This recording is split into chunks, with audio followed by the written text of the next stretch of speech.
حضرت علی رضی اللہ تعالیٰ عنہ سے منقول ہے، آپ روایت کرتے ہیں حضرت علی رضی اللہ تعالیٰ عنہ فرماتے کہ میں ایک دن حضور سید عالم صلی اللہ علیہ وسلم کے پاس آیا۔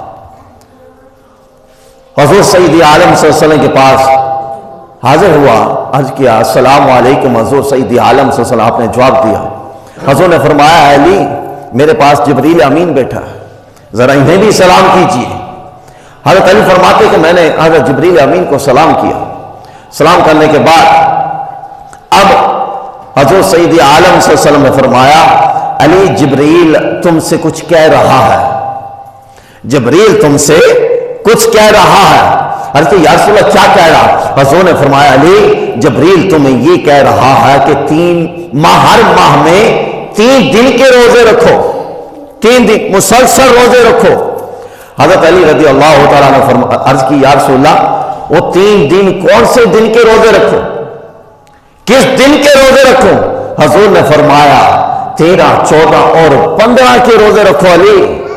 اور یہی روزے حضرت آدم علیہ السلام پر فرض کیے گئے تھے، سب سے پہلے حضرت آدم علیہ السلام نے فرض کی۔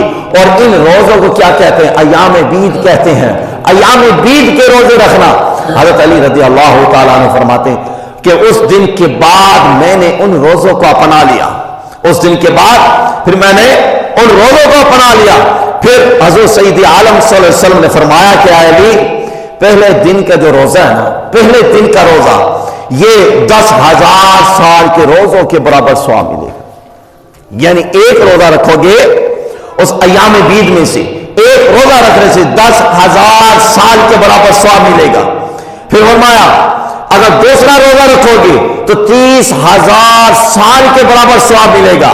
پھر آگے فرمایا کہ اگر تیسرا روزہ رکھو گے تو زندگی کے اندر جتنی زندگی ہوئی ان تمام زندگی کے برابر رب کائنات تمہیں ثواب عطا کرے۔ اب حضرت علی رضی اللہ تعالیٰ عنہ نے عرض کی یا رسول اللہ یہ صرف مجھ تک مخصوص ہے یا عام بھی ہے؟ مجھ تک مخصوص ہے یا عام بھی ہے؟ تو حضور سید عالم صلی اللہ علیہ وسلم نے فرمایا علی یہ عام ہے، جس کو تم بتلاتے جاؤ گے، جس تک یہ حدیث پہنچتی جائے گی، جو لوگ ان پر عمل کرتے جائیں گے، علی یہ سب کے لیے ہے۔